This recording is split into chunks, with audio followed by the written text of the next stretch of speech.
Guys, for joining the channel. Subscribe to the channel if that's what you want to do. You don't have to.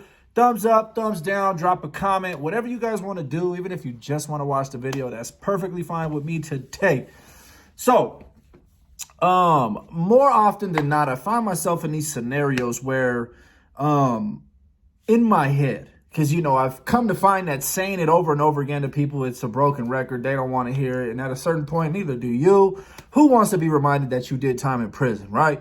But in my head, it still does pop up with a lot of these circumstances where people have the nerve to be like, my life is so hard, boo-hoo-hoo. I'm a survivor, boo-hoo-hoo. This is why I do it this way. I don't see why you do things that way. Well, let me tell you something. Why does this always pop up in my head? I did 10 years in prison. Survived 10 years. I don't care which side of the fence it was, level 4, 180, and sometimes in the shoe. But to be honest, for the most part, the shoe's the safest part of prison. Albeit you got to learn to deal with your cellie. And if you get a crazy cellie, there's a high probability you're going to get hurt or end up in a box, you know, in a box within the box, if you know what I'm saying. Anyways, the point I'm trying to make is that I will constantly find myself like, how don't you get it? What makes you think you are going to beat me because I'm humble and patient and kind?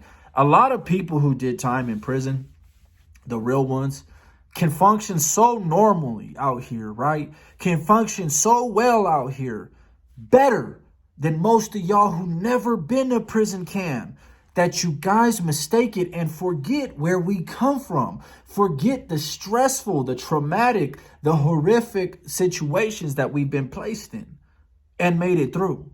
So you think you're going to write us off and be like, oh, well, he's a weenie. Oh, well, he's cool. Oh, he's not crazy like me. I'm way louder and way more with it and way more ready to. Yeah. This video is to help you understand the mind of somebody who's done a lot of time. The mind of somebody who's done time in dangerous prisons and dangerous spots. And someone who likes to avoid going and putting themselves in positions to where they got to even show you what that time did to them. Right? So when you're dealing with somebody who did time, just know that internally and in their brain, it's throwing it out there for you. Like, how don't you know I did time in prison?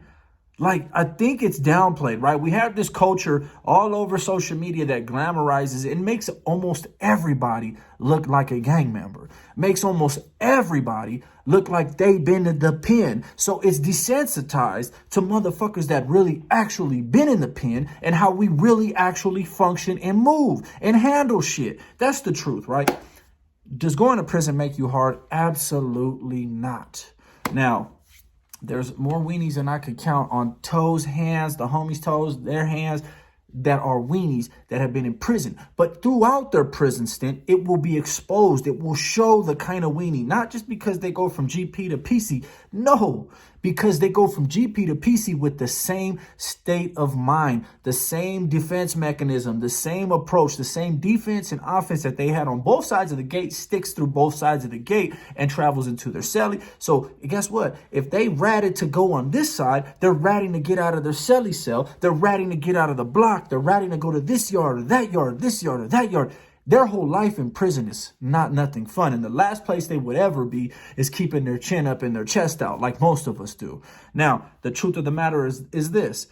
No one wants to sit there and keep reminding friends and family and people that we see every day that we did that time, that we cannot function and move. I'm not going to be the guy to walk up in the bar with my chin out, my chest up, doing all this crazy stuff. Like, yeah, I'm that guy. I'm him. I've been through too much. I see what happens to the guy who does that, as have many of us who have these prison YouTube channels and have actually been to prison yards and have seen a lot of things and took part in that kind of action of knocking somebody down or having to actually be knocked down a couple notches our damn self. I make this video and I know it sounds like a vent or like I'm ranting, but the truth of the matter is it's something that people need to be reminded of. You know, I've always been told this whenever I get into it with somebody out here. Your tattoos don't scare me. Well, good. Because where I got my tattoos done, even if we're talking about the ones before this, the ones that I lasered off, the stuff that was under these ones, right? If we talking about those ones, the place where I got those tattoos from was a place where everyone had way more than me, right? My celly who had way more than me. No one was defined by tattoos. And as a matter of fact, being afraid of somebody for the ink on their face wasn't even a topic of conversation. So when people say that to me, it's like, you guys got audacity, because I don't even remember at all when we having a confrontation or I'm having a run-in with somebody, me having tattoos and trying to scare you. That's not in my brain. It's not even on my fucking mind, right? Me having a confrontation with you is just internally. Like we gonna figure out exactly where we're gonna go with this.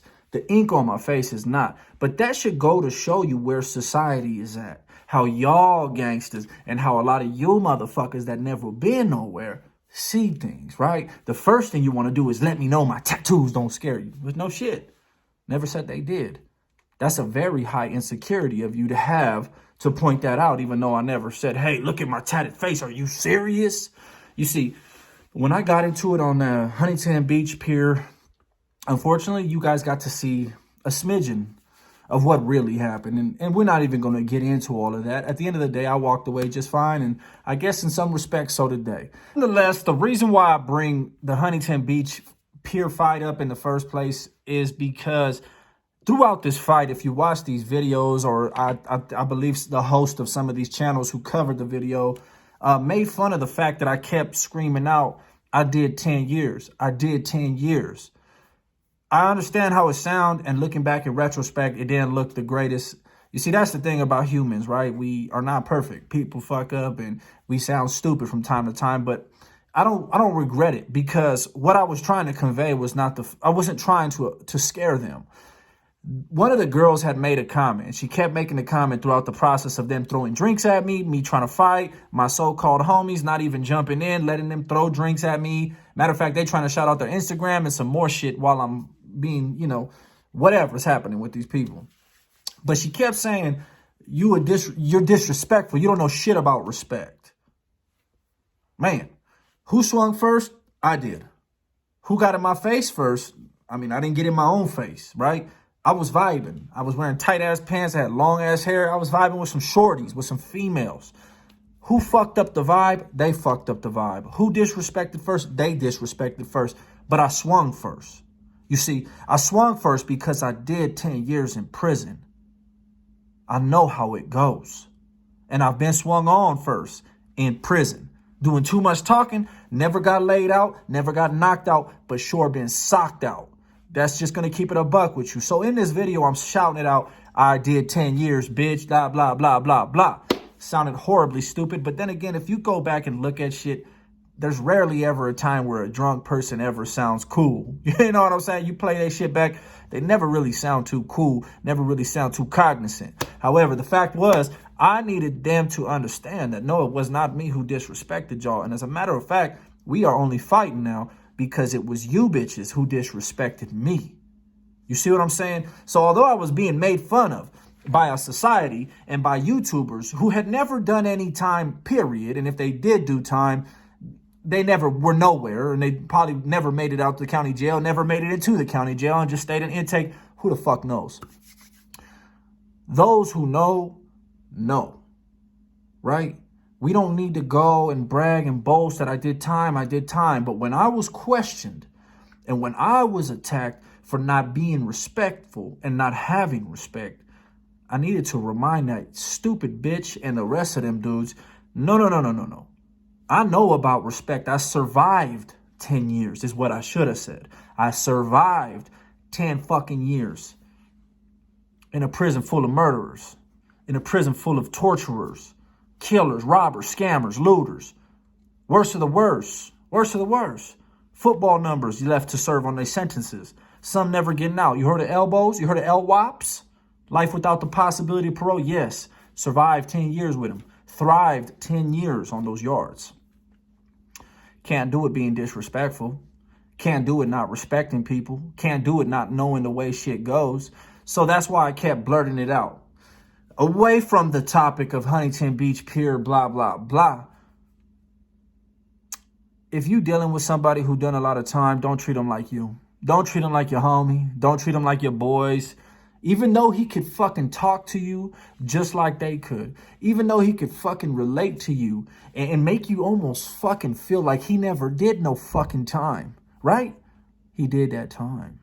So he's not like you. He's different. I'm not saying he's harder than you. I'm not saying he's better than you. I'm not saying he's smarter than you. I'm not saying he's faster, stronger, could kill you. None of that. He's different. He's never going to be the same. He's never going to see life through the lens that you see it through, no matter how well he can mimic, make you fucking feel like he's right there on the couch with you for the last 10 years. He really wasn't. That's the fucking truth. You see, in today's video, you're going to take this however the fuck you want to take it. One thing I didn't do was say that if you went to prison, it made you hard. One thing I didn't do is say that if you ain't been to prison, you ain't hard. Okay? Prison, streets, two fucking different things. Otherwise, everyone would enjoy going to prison. They wouldn't be afraid of it, right? There wouldn't be no anxiety behind getting arrested. There wouldn't be snitches because they wouldn't even be afraid enough to snitch on nobody to not do the time. Prison's not a fun place to be. In today's society, in today's culture, we glamorize the fuck out of this culture. You see these fucking weenie ass rappers talking about street active and active this and active music, whatever, active anything. You're listening to all this fucking music from a bunch of cats who ain't never done no time. Talking about they got this and they got the burner and they can sit on the life sentence and never squeal. Man, bruh.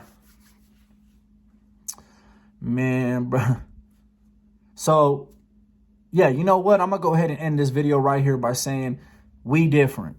Our breed is different. We don't give a fuck about the tattoos on our face. We don't get them to scare you. We not the rappers that are out here on this fucking thing pointing Glocks at the music videos trying to get you to be scared or intimidated. A lot of us, we dress normal.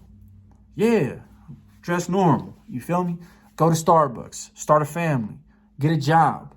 But we not normal. We different. That part.